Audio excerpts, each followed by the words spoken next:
Right now, without even realizing it, you are measuring yourself against someone else. Maybe it happened this morning when you scrolled past a photo. Maybe it happened at work when you heard someone else got the promotion. Maybe it happened in a conversation when someone mentioned what they earn, where they live, what they own. You felt something, a small, quiet sting, and then you told yourself to stop it. But you couldn't, and that is not a flaw. That is one of the oldest survival systems your brain has ever built. The real reason you compare yourself to others has nothing to do with insecurity, social media, or modern culture. It is far older than any of that. And once you understand it, nothing about how you see yourself will ever look quite the same. Your brain is not a modern machine running outdated software. It is an ancient machine running perfectly.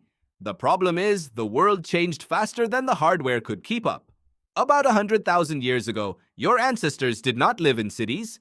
They did not have careers. They did not have Instagram. They lived in small bands of roughly 20 to 150 people. Everyone knew everyone. There was no anonymity.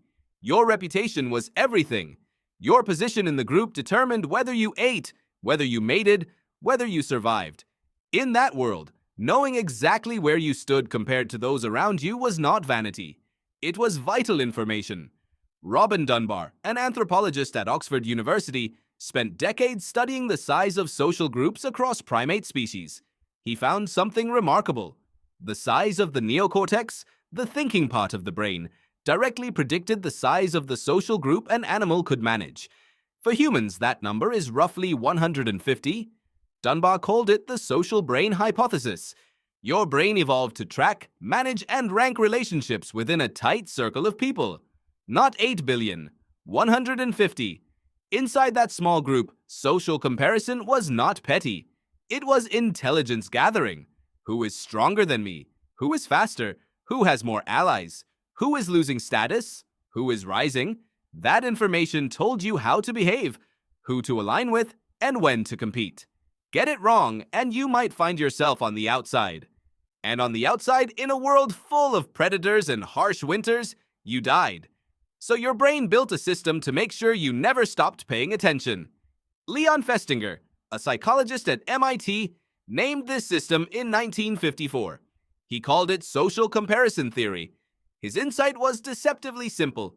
Humans have a fundamental drive to evaluate their own opinions and abilities, and when objective measures are unavailable, they evaluate themselves by comparing to other people. Festinger thought this was a neutral process, a way the mind calibrates itself. But what he could not have known then was just how deep the biological wiring goes. Here is what happens in your brain when you see someone doing better than you. Your brain does not process it the way it processes information. It processes it the way it processes threat. The same neural circuits that activate when you hear a branch snap in the dark, when something moves at the edge of your vision, light up when you perceive a loss of relative status. The amygdala fires. Cortisol rises. Your body enters a mild but real stress response. You are not being dramatic. Your nervous system is doing exactly what it was designed to do. It is telling you that your position in the group may be under threat. And that feels important. Because to an ancient brain, it was. Researchers at Caltech led by Ming Su found that the brain area most activated during social comparison is the ventral striatum, the same region involved in reward processing. When you compare upward and come out ahead, the striatum lights up like a reward circuit. When you compare upward and come out behind, it triggers the same neural signature as loss. Not disappointment, loss. The brain codes falling behind someone else the same way it codes losing something you already had. Think about that for a moment. You have never met most of the people you compare yourself to. You may have only seen them for 3 seconds on a screen. And yet your brain codes that moment the same way it would code losing food, losing shelter, losing standing in your tribe. This is not irrational.